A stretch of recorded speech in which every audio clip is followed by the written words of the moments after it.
کی جانب ہی سے جو ہے وہ ان کے ساتھ تعلق رکھنے کی وجہ سے یہ ہمت عمر ایوب کو ہوئی۔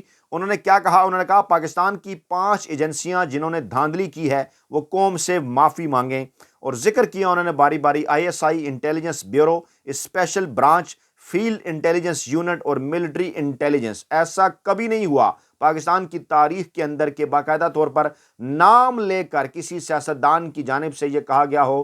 یقینی طور پر پھر ان کے پاس اس بات کے ثبوت بھی موجود ہوں گے۔ باجوڑ کے ریٹرننگ افسر کا بھی انہوں نے ذکر کیا کہ انہوں نے بھی خفیہ ایجنسی کا نام لے کر باقاعدہ طور پر انٹرفیرنس کے حوالے سے کہا ہے، اور پھر عمر ایوب نے کہا کہ ہم اس معاملے کو منطقی انجام تک پہنچائیں گے، پیچھے نہیں ہٹیں گے۔ وہ تمام کے تمام نکات جو انہوں نے آج اپنی اس پریس کانفرنس میں پاکستانی عوام کے سامنے رکھے، انہوں نے کہا کہ ہم وہ تمام کے تمام نکات، تمام کی تمام تر چیزیں، یہ تمام پوائنٹس جو ہیں وہ ہم ایوان کے اندر بھی، قومی اسمبلی کے اندر بھی رکھیں گے۔ اور اب سے پہلے تھوڑی دیر پہلے انہوں نے قومی اسمبلی کے اندر بھی ایک دبنگ تقریر کی ہے۔ لیکن اس تمام تر معاملات کی وجوہات کیا ہیں، معاملات کس طرف کو جا رہے ہیں، اس سارے معاملے کے پیچھے ہے کیا کیا چیزیں نکلتی نظر آ رہی ہیں، اس حوالے سے میں ایک اہم ترین تحریر پہلے آپ کے سامنے رکھوں گا، کیونکہ پابندیاں ہیں پاکستانی میڈیا کے اوپر، ٹی وی چینلز کے اوپر، اخبارات کے اوپر آپ تک چیزیں نہیں پہنچ رہی۔ پہلے میں یہ تحریر آپ کے سامنے رکھوں۔ جناب، رجیم چینج آپریشن کے بعد ایک افغان شہری کو عمران خان کو راستے سے ہٹانے کا ٹاسک دیا گیا۔ پختونخوا پولیس اور CTT نے کارروائی کر کے اسے گرفتار کر لیا۔ موصوف کے پاس سرحد کے دونوں طرف جو اہم ذمہ داریاں تھیں، اور عوام میں جو ان کا پروفائل تھا وہ تو تشویشناک تھا ہی۔ ان کی گرفتاری کا مقام اور ان کو چھڑوانے کے لیے جس سطح پر کوششیں کی گئیں وہ تفصیلات اور بھی زیادہ ہولناک تھیں۔ عمران خان پورے پاکستان میں جلسے کر رہے تھے، اسی سلسلے کا ایک جلسہ سوابی میں بھی تھا۔ اطلاعات موصول ہوئی کہ عمران خان کی ہیلی کاپٹر کو نشانہ بنانے کا ٹاسک دیا گیا ہے۔ بروقت اطلاع ملنے پر پلان ناکام ہوا۔ جس شخص کو یہ ٹاسک سونپا گیا تھا موصوف ڈبل ایجنٹ تھے۔ دلچسپ بات یہ ہے کہ کچھ ہی عرصے بعد ایک پڑوسی ملک میں ایک ایسے حملے میں ان کی ہلاکت ہو گئی جس کی ذمہ داری دونوں جانب سے قبول کی گئی۔ خوفناک ترین انکشافات۔ پھر وہ دن بھی سب کو یاد ہوگا جب خان صاحب کے ہیلی کاپٹر کی کریش لینڈنگ ہوئی تھی۔ معلوم ہوا ہیلی کاپٹر میں غلط فیول ڈلوایا گیا تھا۔ بتایا گیا تحقیقات میں کچھ نہیں نکلنا، کیونکہ فیول ڈلوانا جن کی ذمہ داری تھی رپورٹ بھی انہوں نے مرتب کرنی تھی۔ خوفناک انکشاف۔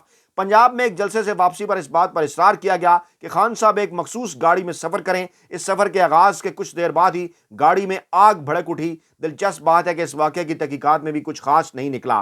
وزیر آباد حملے کے محرکات اور اس سے پہلے کے واقعات تو سب کے سامنے ہیں۔ کیسے توہین مذہب کا بیانیہ بنایا گیا اور ٹاؤٹ صحافیوں کے علاوہ نیشنل ٹی وی پر بھی چلایا گیا، اور پھر ایک مذہبی جنونی نے عمران خان پر قاتلانہ حملہ کر دیا۔ پھر کیسے ملزم کے بیانات پولیس ریکارڈ کر کے میڈیا سے چلواتی رہی، کہاں سے اس کا مقدمہ لڑا جا رہا ہے، کیسے اپنی حکومت ہوتے ہوئے بھی عمران خان کی FIR تک بھی درج نہ ہو سکی۔ عمران خان پر قاتلانہ حملے کے بعد بنی گالہ کے باہر لگے کارکنان کے کیمپ زمان پارک منتقل ہو گئے۔ بنی گالہ میں بھی متعدد بار مشکوک لوگوں کی جانب سے کیمپس میں تعلقات بنانے اور انٹر ہونے کی کوششیں کی جاتی رہیں۔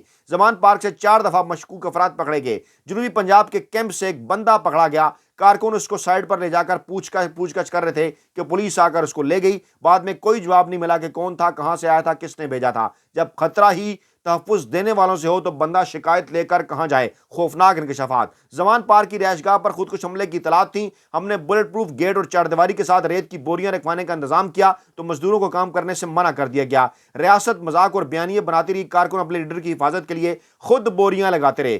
14 مارچ کو پولیس زمان پارک پہنچی۔ 18 مارچ کو عمران خان نے عدالت پیش ہونا ہی تھا، اس سے پہلے بھی پیش ہو رہے تھے۔ پھر ایسا آپریشن شروع ہوا جیسے کسی دہشت گرد کو گرفتار کرنے آئے ہوں۔ عوام نے تو واٹر کینن اور شیلز دیکھے۔ 36 خول گولیوں کے میں نے خان صاحب کے گھر سے باہر سے اٹھا کر دیے۔ IG پلاسٹک کی بوتلوں کے پٹرول بم پر پریس کانفرنس کرتے رہے۔ ان کی فورس سابقہ وزیر اعظم کے گھر پر فائرنگ کرتی تھی۔ ایک طرف تو یہ رویہ تھا ریاست کا، دوسری جانب بیانیہ بنایا جا رہا تھا کہ زمان پارک میں دہشت گرد موجود ہیں۔ ہمیں خدشہ ہوا کہ کسی فالس فلیگ آپریشن کا ارادہ رکھتے ہیں۔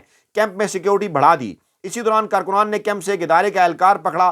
انہی اہلکاروں کے ذریعے کیمپوں میں اسلحہ رکھوانے کا پلان تھا۔ اس اہلکار کو پرویز کھڑک صاحب کارکنان سے چھڑا کر لے گئے۔ 18 مارچ کا ڈیتھ ٹریپ بھی لمحہ بلمحہ کیمروں میں محفوظ ہے۔ مارچ کے آخری ہفتے میں عمران خان کو قتل کرنے کے ایک منصوبے کی اطلاع ملی۔ مبینہ طور پر یہ والا منصوبہ ایک ایسی سیاسی جماعت کی جانب سے تیار کیا گیا تھا دی رپورٹر پروگرام میں اس منصوبے کا تذکرہ ہوا اور 100 منصوبہ لیک ہونے کے سبب وہ معاملہ کھڑائی میں پڑ گیا۔ لاہور کے چند افسران کی جانب سے قیادت کو متنبہ کیا گیا کہ اس معاملے پر زیادہ بات نہ کریں، چونکہ یہ منصوبہ سیاسی جماعت کا تھا۔ اداروں نے تصدیق کی کہ اطلاع مصدقہ تھی، لیکن تحقیقات کی پیش رفت سے آگاہ نہیں کیا۔ عمران خان کی عدالتی پیشیوں اور ریلیوں کے دوران جیسا رویہ ریاستی اداروں کی جانب سے رکھا گیا، جیسے ان کی سیکیورٹی واپس لی گئی، ہماری ذاتی سیکیورٹی کے نظام کو بار بار مفلوج کیا گیا، جیسے ہمارے سیکیورٹی پر مامور لوگوں کو بار بار اٹھایا جاتا رہا، سب واقعات ایک ہی کہانی سناتے ہیں۔ اگست 2023 سے عمران خان ریاستی تحویل میں ہیں، اور اب جبکہ بشرا بی بی کے ٹیسٹ میں اتنی تاخیر کے باوجود یہ واضح ہے کہ ان کے کھانے میں کوئی ایسی شے ملائی گئی ہے جس نے ان کی صحت پر برے اثرات ڈالے ہیں،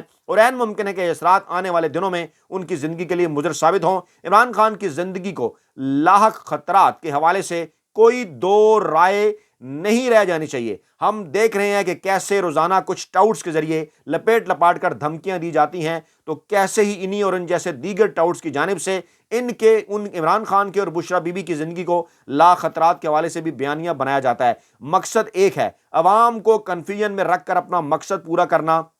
اور میں اپنے کچھ دوستوں سے کہنا چاہتا ہوں، ان بیانیوں اور ان کی تشریحات میں الجھنے اور اپنے آج کی فکر میں رہنے کی بجائے براڈر پکچر پر نظر رکھیں۔ عوام کا مفاد، وطن کے ساتھ وفاداری اگر کسی کی سیاست کی ترجیح نہیں بھی ہے تو یاد رکھیں ان فیملی انٹرپرائزز میں آپ کی کوئی گنجائش نہیں ہے۔ ہم اور آپ جو ہیں اور کل اگر کسی مقام تک پہنچ سکتے ہیں تو اس کا دار و مدار صرف عمران خان کے نظریے پر ہے۔ خان صاحب کے ناحق قید اور ان کی ذاتی زندگی کو لا خطرات کا ذکر کریں، ان کے تحفظ کا سوال اٹھائیں۔ عمران خان اور بشرا بی بی ریاستی تحویل میں ہیں، بنی گالہ سے لے کر اڈیالہ تک کا کنٹرول ISI کے پاس ہے۔ ذکر کیا گیا اس تحریر کے اندر میں صاف اور واضح الفاظ میں ایک مرتبہ پھر دہراتا ہوں کہ جنگل کا بادشاہ عمران خان کو ختم کرنے کا اعادہ کر چکا ہے۔ عوامی ریئیکشن کے پیش نظر یہ منصوبہ سلو پوائزننگ کے ذریعے بھی عمل میں لایا جا سکتا ہے، جس سے ان کی طبیعت بدتدریج خدا نخواستہ بگڑنا شروع ہوگی۔ تاثر یہ دیا جائے گا کہ عمران خان خدا نخواستہ ڈپریشن کا شکار تھے اور اسی سبب خدا نخواستہ حرکت قلب بند ہونے سے ہلاک ہوئے یا خودکشی کرنے پر مجبور ہوئے۔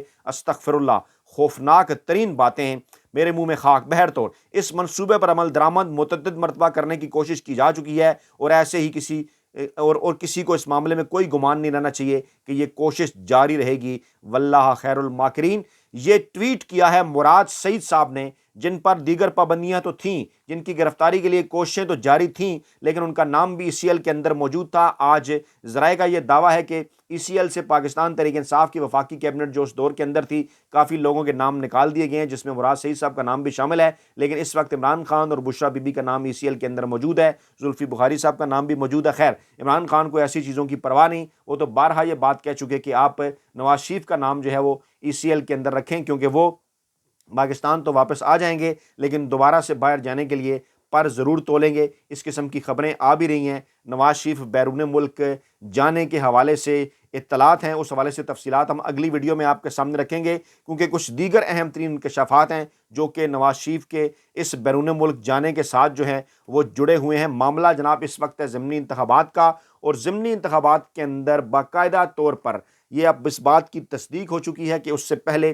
72 گھنٹے پہلے کس قسم کی کوششیں کی جا رہی تھیں عمران خان سے ڈیل حاصل کرنے کے حوالے سے، کس قسم کے معاملات تھے، کس قسم کی پیغام رسانیاں تھیں، اور باقاعدہ طور پر اسٹیبلشمنٹ کے خود ساختہ جو ترجمان ہیں وہ اپنے ٹی وی پروگرامز کے اندر، اپنے اخباری کالموں کے اندر، اپنی خبروں کے اندر اس جانب اشارہ کر چکے، لیکن عمران خان نے ان تمام تر چیزوں کو بھانپتے ہوئے کہ جو ایک جعلی بیانیہ ان کے خلاف جو ہے وہ بنانے کی کوشش کی جا رہی تھی، جب کھل کر عمران خان نے بات کی اڈیالہ جیل کے اندر میڈیا سے، جب عمران خان نے خط لکھ دیا چیف جسٹس آف پاکستان کو، اور دونوں پاکستان کی اہم ترین شخصیات، اہم ترین اداروں کے سربراہان، جی ہاں میں بات کر رہا ہوں پاکستانی اسٹیبلشمنٹ کے سربراہ، موجودہ آرمی چیف، اور اس کے ساتھ ساتھ پاکستان کی سپریم کورٹ کے چیف جسٹس قاضی فائز عیسیٰ صاحب، دونوں کا نام لیا عمران خان نے، دونوں تک براہ راست پیغام بھجوایا عمران خان نے، چیف جسٹس کو تو خط لکھ کر 7 اہم ترین نکات عمران خان نے ان کے سامنے بھی رکھے، پاکستانی عوام کے سامنے بھی رکھے، میڈیا سے گفتگو کے دوران عمران خان نے موجودہ آرمی چیف کا نام بھی لیا، اور یہی باتیں جو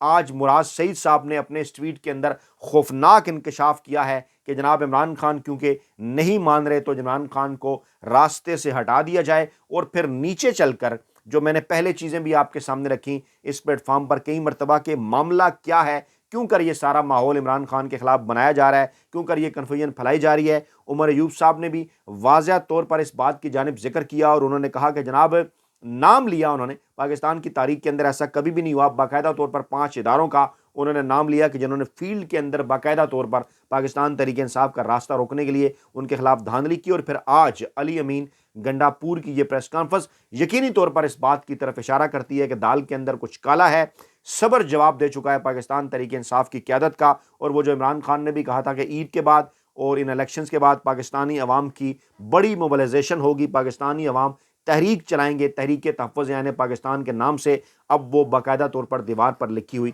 نظر آ رہی ہے۔ اپنا بہت خیال رکھے گا، دعاؤں میں یاد رکھے گا۔ نئی ویڈیو کے ساتھ جلد حاضر ہوں گے، اللہ نے کے بان۔